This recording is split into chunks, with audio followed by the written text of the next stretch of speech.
Welcome to Origins. This time, my homecoming trail will take you around Central Luzon. Luzon is the largest of the 3 island groups in the Philippines. Since it covers so much land area, my road trip today will focus on some of the most important events of the year. Besides taking you out of Metro Manila, touring you around the countryside and agricultural sites. Plus, don't worry, we get to eat.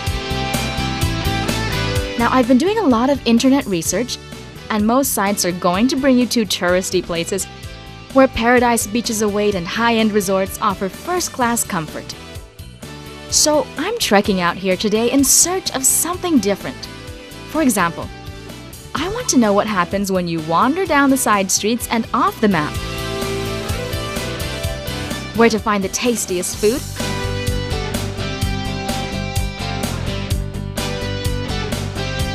and where the origins of particular festivals begin.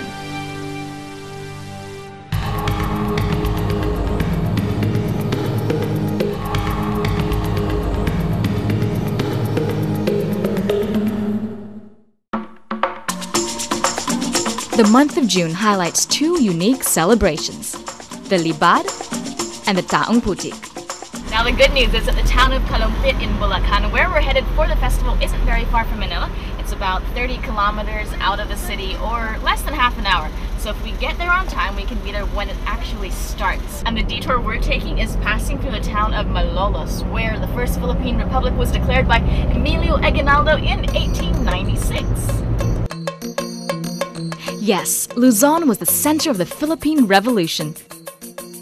And now we're in Bulacan, located immediately north of Metro Manila, easy to get to with the zooming North Luzon Expressway. Many Philippine heroes were born and made on these very grounds. It seems they aren't decided on the origins of Bulacan's name, whether from Burak from the swamps, or Bulak from the rows of cotton trees that once lined its roads. But never mind, it's breakfast time. I'm just gonna get some tokwat baboy, which is tofu and pork meat. One thing you can be sure of is that food is always in sight. I've learned that there isn't much difference in size portions or content of the meal, whether breakfast, lunch, or dinner. So although I'm on the prowl for my first meal of the day, what's set before me are endless bowls of authentic Pinoy chow. Blood cubes, for example.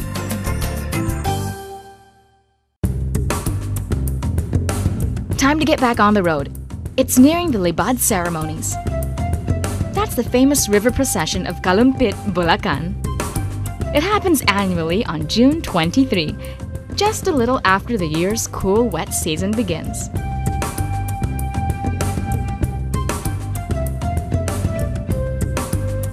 I don't know that it stands today as it has been standing for hundreds of years, but obviously they've renovated and rebuilt, and it's the Church of St. John the Baptist.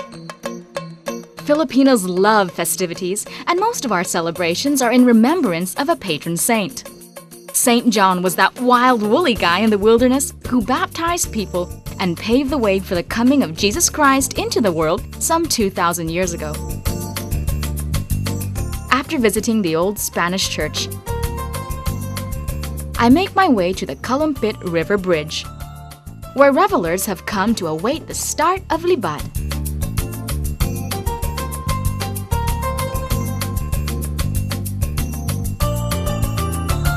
The Kalumpit River has always been a source of life for its people ever since the days way back when it was the major route of trade and commerce here in the city, and it's still a center of action, as today everyone comes to the river to watch the procession of the pagodas come down.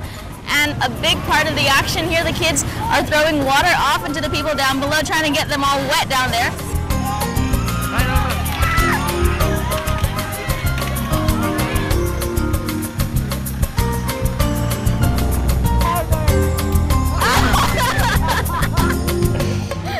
Well, there's the procession coming through now. They're over there, and all the 29 barangays have decorated their pagodas with their names on them and flowers and costumes.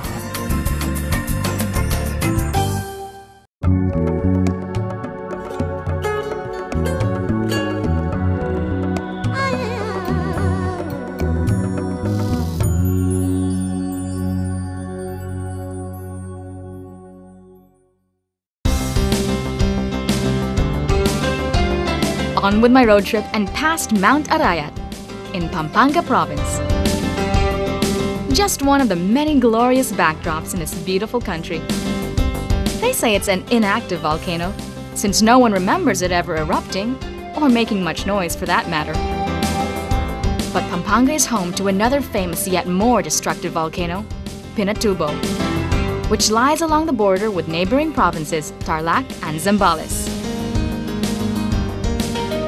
Snack time again, and you don't need to go to fancy restaurants to find good food. We found ours in a hole-in-the-wall type canteen, which looked like it was also a convenience store, pharmacy, and videoke spot. We made it to Pampanga just in time for a really nice, refreshing snack the Kapampangan way. My hosts today are Ate Mariby and her lovely sister Daisy, and they're showing me how to eat snack the real way with halo-halo, pancit, and sandwiches.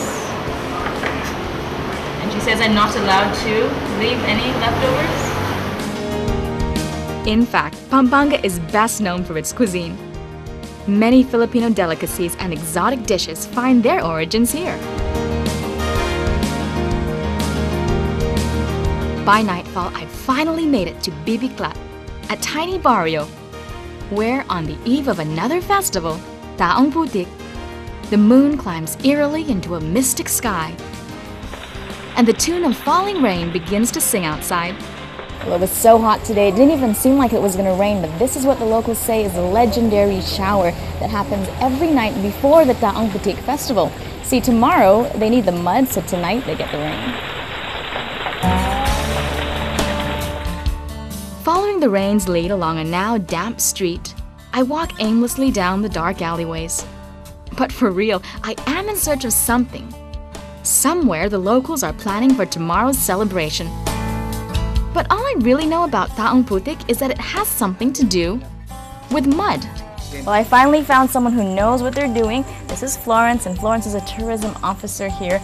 So he's going to lead me down a dark alley and find some of the houses. Yes. This way? Are we going this way? Okay. So you're from this place? Here, behind a small house, we find a woman with leaves already set to dry. This is the costume people will wear tomorrow, in the tradition of St. John. What that has to do with him, I'm trying to find out for sure. And this woman tells me that after donning the leaves, she will walk to the church to pray for healing. She suffers from high blood pressure. So is there some kind of cleansing ritual and prayer for the sickness? How is it? High blood ako. So you've been doing this every year. And do you think it's helped your high blood pressure? It seems that the whole town will be dressed in the earth's clothing tomorrow. And it is not just the elderly who are fanatic about such beliefs and rituals. Hello, Banji. Hello. Hi, I heard you're doing this tomorrow. Yeah. And your friend Dory. Dory's here. How long have you girls been doing this tradition? Since 3 years ago. How about you, Dory? What is your reason for joining the procession? Good health sa family. I see. Dory and Banji demonstrate how they'll be dressed for the prayers tomorrow. Not in their Sunday best like typical churchgoers, but in the tradition of Taong Putik.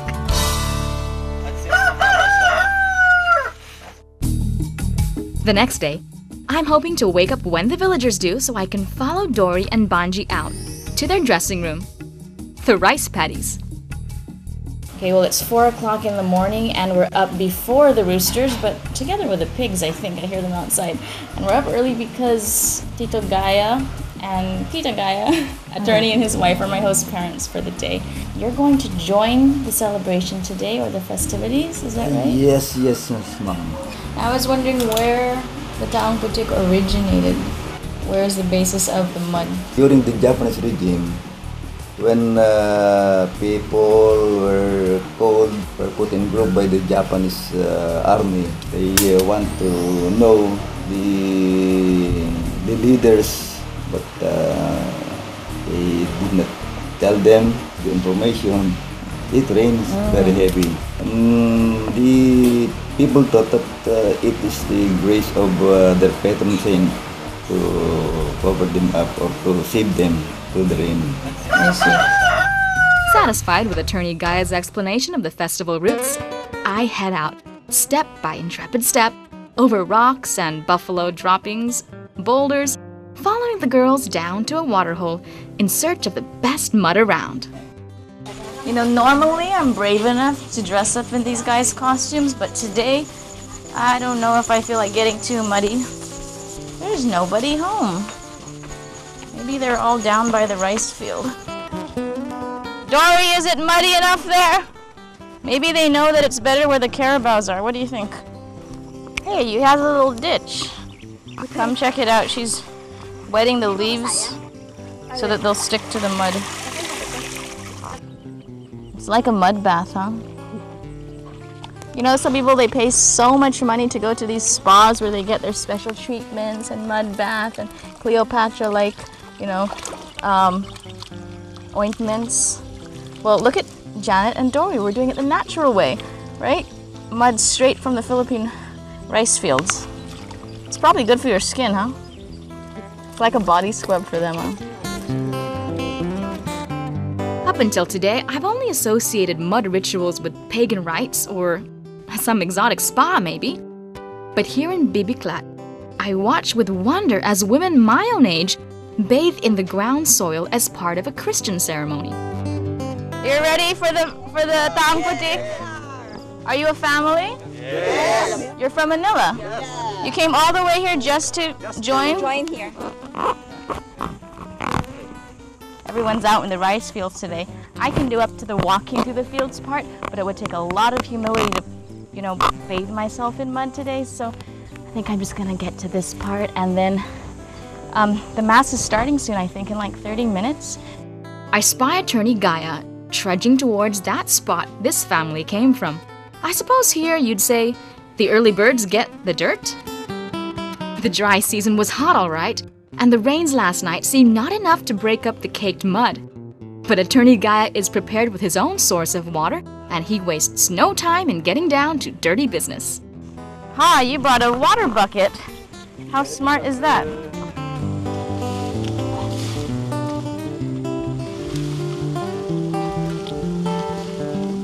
You're ready, you're good to go. So where do we go now? To the church? House to house, you are asking for anything. Oh, you beg for alms now? Yes. Okay, let's hope for a good collection today. By now I notice that hardly anyone is distinguishable from the person to their left, or right, or in front, or behind. You're going to the church? Yes? I'm getting this creepy walking trees from the Lord of the Rings kind of feeling. They seem to crop up all over the place, these walking trees. And I didn't mean to wear such a bright shirt, but now I'm sticking out like a sore thumb in all this dark shrubbery. So what time did people start coming today? Around 5 o'clock. From here, the devotees visit each house, and as they ask for alms, they receive the blessing of a candle, which they'll go to the church to light and say their prayers.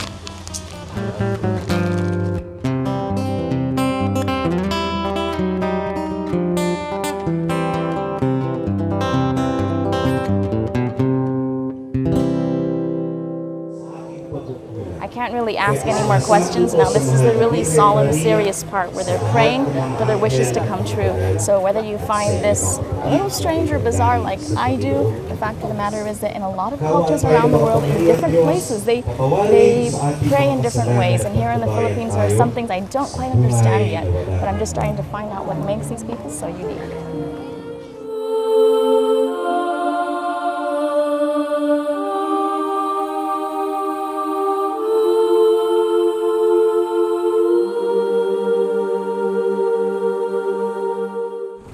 Well, the festival is over. I guess it's time for the day to start, and we've just hit traffic. I can't even get through the streets, which means it's time to get out of here. Sorry, excuse me. Wow, carabao. You see all kinds of neat things out in the country. Hello! Yep, I've seen all kinds of neat and strange sights in my country. And as I leave Bibiklat to continue the day's journey, I can't help thinking what a feat it will be for Dory and Banji and even Attorney to scrub all that mud back off.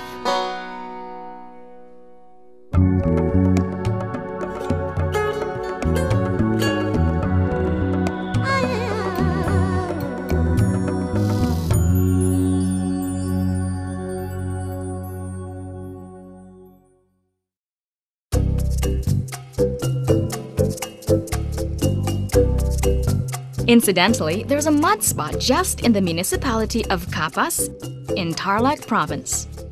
Tarlac is the chief trade center of this region and lies on a flat plain giving way to the slopes of the Zambales Mountains. So if rolling in the rice paddies doesn't suit your preference, but you'd still like some of those famed cleansing mud treatments, then stop in at the Pinatubo Spa like I'm doing. You'll find the same colored mud, just with the kind of ambiance to heighten your sense of relaxation. This is the hot sand area. It's a mixture of mud and sand and volcanic ash. Supposedly really good beauty treatments. Hello, sir. Are you digging the hole already? I think it's just an excuse to play in the great big sandbox. The Koreans who built this place claim that volcanic ash helps take out body waste and improve digestion. There was this one time I went to a beach and I saw this Korean lady buried in her neck up to the sand right by the water's edge. And I thought, what in the world is she doing? Well, now I know.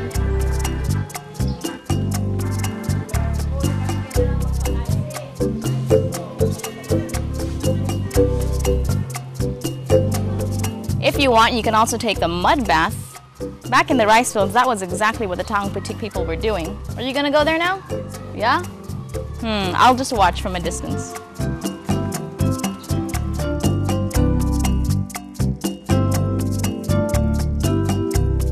See, isn't that just like the Taong Putik people? While I don't feel like getting too much more soiled, I do fancy the idea of conditioning my joints with a classic Thai and shiatsu massage. Ow! He's really getting the sore spots.